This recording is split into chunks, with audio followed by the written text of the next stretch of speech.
Ciao a tutti, amici dello Scorpione, benvenuti e bentornati. Io sono Ilaria e su questo canale parlerò di tarocchi, metafisica, spiritualità e quant'altro possa essere d'aiuto ad ognuno di noi per il proprio percorso di crescita personale e spirituale. Bene, mostrami Scorpione, tendenze energetiche generali per la seconda metà di giugno 2023. Due carte, ragazzi.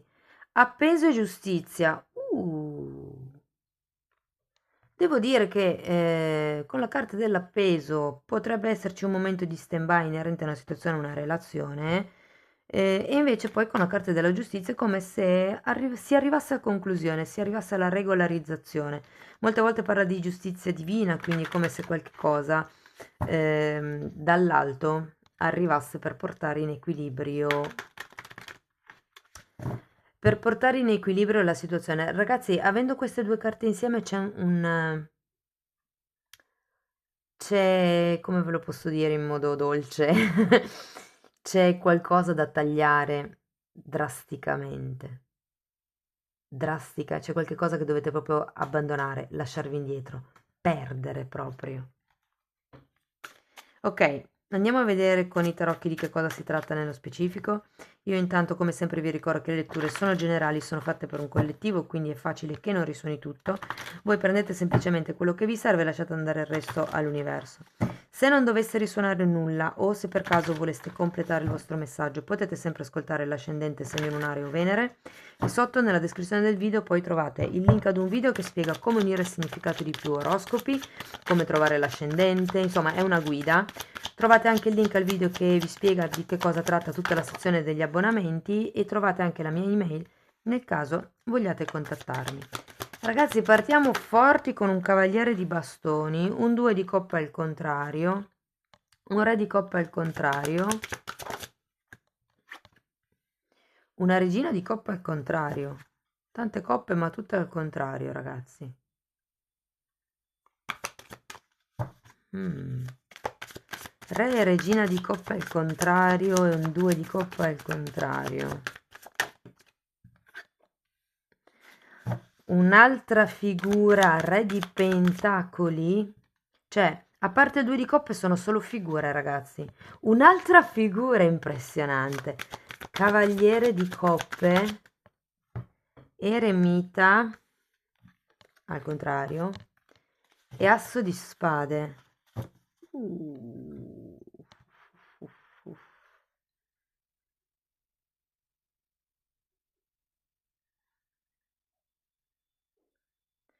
Tante carte con delle figure, ragazzi. Allora, iniziamo con questo cavaliere di bastoni. Allora, il cavaliere di bastoni può rappresentare una persona, può rappresentare un atteggiamento, ma considerato il 2 di coppe, ho come la sensazione che ci sia una sorta di, come vi posso dire, disaccordo con questa persona, come se non ci sia un reale compromesso. Normalmente il cavaliere di bastoni è la carta che rappresenta l'amante, però vedendo poi anche questo re di coppe è un po' come se non ci si volesse magari far coinvolgere troppo dalla situazione con questa persona. Abbiamo poi la regina di coppe, allora tenete presente che sono re e regina di coppe e abbiamo la giustizia, vediamo poi che altre carte escono, c'è anche un 2 di coppe, si potrebbe trattare per qualcuno di una relazione di anime gemelle e comunque di una relazione di coppia già ben consolidata anche. E con questa regina di coppe al contrario, come la sensazione che ci sia una sorta di sofferenza intrinseca. Ve la dico, cioè ve lo dico perché vedo anche la carta dell'appeso. Come se ci fosse una sensazione di ok, non posso fare altrimenti. Terminiamo poi con il re di pentacoli, come vi dicevo, il cavaliere di coppe, l'eremita e l'asso di spade, ma le andiamo a vedere direttamente poi dopo.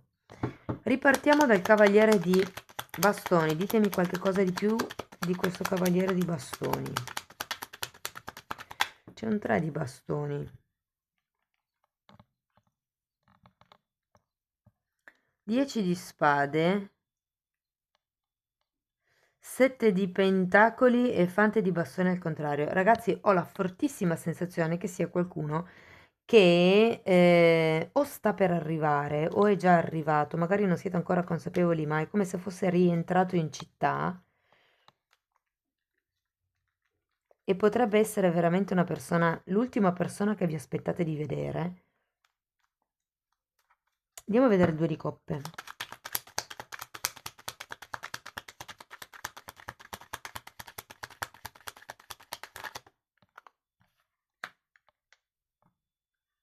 Mm, Cavaliere di spade e quattro di spade. Io credo che sia una persona che non ha voluto a suo tempo che sia una relazione romantica, perché c'è il due di coppe, che sia una questione lavorativa, va bene lo stesso la lettura, anche se è una questione familiare, perché qui comunque avendo molte figure potrebbero esserci tanti fratelli, zii, cugini.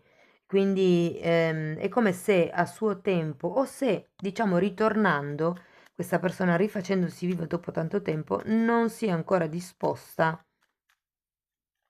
o è venuta per chiarire una situazione, ma è come se non fosse disposta a scendere a compromessi, o magari siete voi che non volete scendere a compromessi. C'è qualcuno qui che tende a scappare dalle proprie responsabilità, dal vedere le cose come realmente sono. Andiamo a vedere questo re di coppe, perché se tutti questi cavalieri, per esempio, fossero fratelli, il re e la regina di coppe potrebbero essere dei genitori.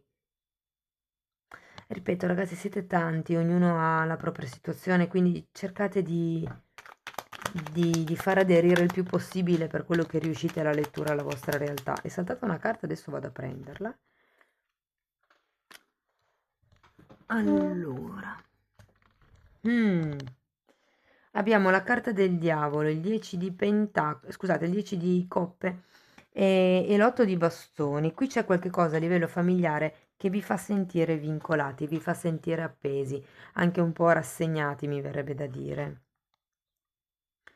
C'è qualcuno probabilmente che avrebbe voglia di una pace familiare, però è come se non fosse ancora possibile. C'è da arrivare a questo compromesso di cui ci parla il due di coppe, a questo accordo, a questo incontro. Come se qualcuno avesse bisogno di chiudere un cerchio, di venire a chiarire. Andiamo a vedere, o magari siete voi che avete bisogno di chiarire. Andiamo a vedere la regina di coppe.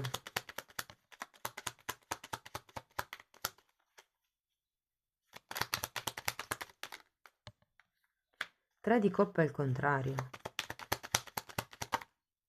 È appeso nuovamente.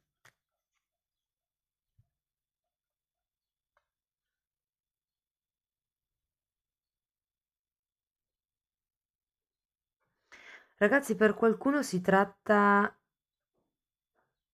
ehm, di una relazione, fortemente può essere di coppia, tra marito e moglie, tra genitori, o magari anche tra compagni di lavoro fedeli, potrebbe essere, però ho come la sensazione che qui qualcuno stia accettando una mancanza di rispetto, perché per amore della famiglia, per amore dell'azienda, perché non si ha la possibilità di cambiare lavoro in questo momento, però è come se ci fosse una sorta di tossicità con questo diavolo che in qualche modo pensate di essere, tra virgolette, obbligati ad accettare. È un po' come se appunto vi sentite appesi, vi sentite in stand-by, non vi potete muovere.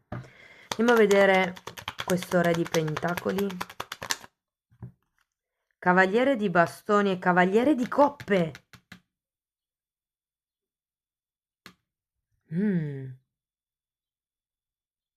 Allora, normalmente il re di pentacoli è una persona che ha raggiunto un certo tipo di livello sociale e io sento che questa persona potrebbe veramente venirvi in aiuto e farvi quell'offerta di cui parla il cavaliere di coppe. Ora, non credo che questo cavaliere di bastoni sia la stessa energia, ma credo che più faccia riferimento all'impetuosità, la passione, la forza d'animo, l'apertura di cuore, la bontà con cui questo re di pentacoli si presterà ad aiutarvi. Quando ci sono i re di pentacoli potrebbero essere dei commercialisti, potrebbero essere dei commercianti che magari vi aiutano a spingere un prodotto o vi aiutano a capire come meglio fare un contratto, un accordo. Può essere una persona che fisicamente vi regala il suo tempo o che addirittura vi presta del denaro. Andiamo a vedere questo cavaliere di coppe. Perché qui il cavaliere di coppe, ragazzi, è proprio l'offerta d'amore, l'offerta fatta col cuore. Se fosse un padre e tutto il resto dell'entourage fossero magari dei fratelli con le relative mogli, ipotesi, è come se questa persona vi aiutasse a mediare, vi aiutasse, non vi facesse sentire più soli, è come se portasse giustizia. Guardate, guardate, 9 di coppe e papa. Il papa parla di matrimoni, tra le altre cose, visto che qui avevamo più o meno un 2 di coppe. So che questa è una stesa generale, quindi rimaniamo sul generale. Però c'è il raggiungimento di un obiettivo, l'ufficializzazione, il fatto che qualche cosa venga portato alla luce, come se qualcuno vi desse il giusto valore, vi desse quello che vi rende contenti, che vi rende felici. Fatemi vedere questo eremita al contrario. Allora abbiamo un 7 di spade e un 9 di pentacoli.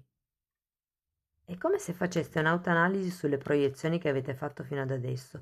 Tenete presente che l'appeso è a testa in giù, vede le cose da un altro punto di vista. Anche l'eremita in questo caso è a testa in giù, quindi è come se ci fosse una sorta di autoanalisi o a un'analisi riferita al passato per vedere che tipi di proiezioni, che tipi di condizionamenti magari avete vissuto che insomma limitavano la vostra indipendenza. Il 9 di pentacoli è anche una carta di amor proprio, quindi per qualcuno si tratta veramente di tagliare, anche qui con la carta della giustizia, di tagliare quello che non vi serve più, quelli che sono gli atteggiamenti magari frettolosi, intermittenti, gli atteggiamenti tossici, condizionamenti mentali, anche l'egoismo alle volte, per riuscire a raggiungere un risultato, per riuscire a riportare in equilibrio i piatti, che nei tarocchi tradizionali sono di una bilancia, qua no, qui ha un simbolo di un cavallo in mano. Però comunque ragazzi con l'asso di spade si parla di tagliare certe cose per rimettere ordine nei pensieri, nelle proprie priorità. Datemi una carta ancora per questo asso di spade.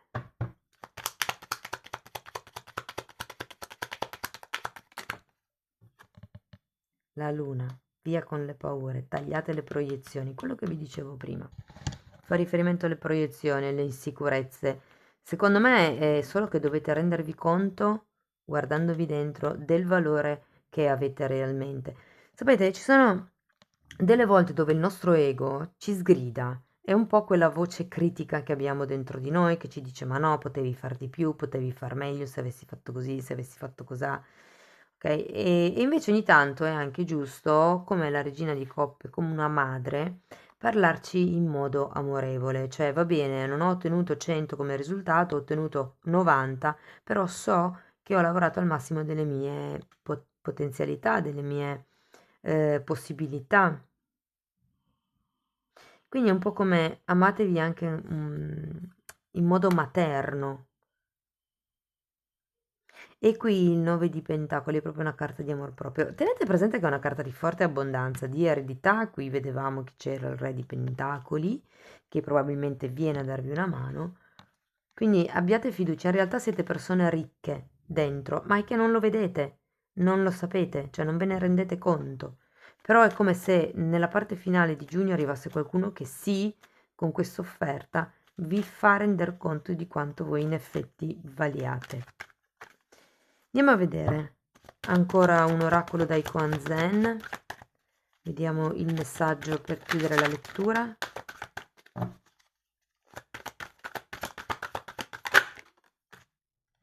All'ombra di noi stessi ci chiediamo perché mai è buio. Eremita. Bisogna andare nell'ombra, capire che è ombra per poi risalire, tagliare le proiezioni che non servono e andare verso la luce. L'arcano dell'eremita indica colui che cerca la propria verità, ha una lanterna proprio per farsi luce lungo la strada. Come se vi dicessero di mantenere le vibrazioni un pochino più alte, di ricercare la luce fuori. Cari amici dello Scorpione, questo è quello che avevo per voi. Spero comunque che la lettura vi sia stata utile per capire come navigare le energie future. Se sì, me lo potete far sapere con un like, con la vostra iscrizione, un commento, una condivisione, una donazione. Sapete che io apprezzo ogni tipo di supporto vogliate darmi perché per me è molto importante e voglio ringraziare tutte le persone che si prendono quel secondo per sostenere il canale, quindi grazie. Grazie anche di essere rimasti qui con me. Io vi mando un abbraccio e ci vediamo nei prossimi video. Ciao ciao.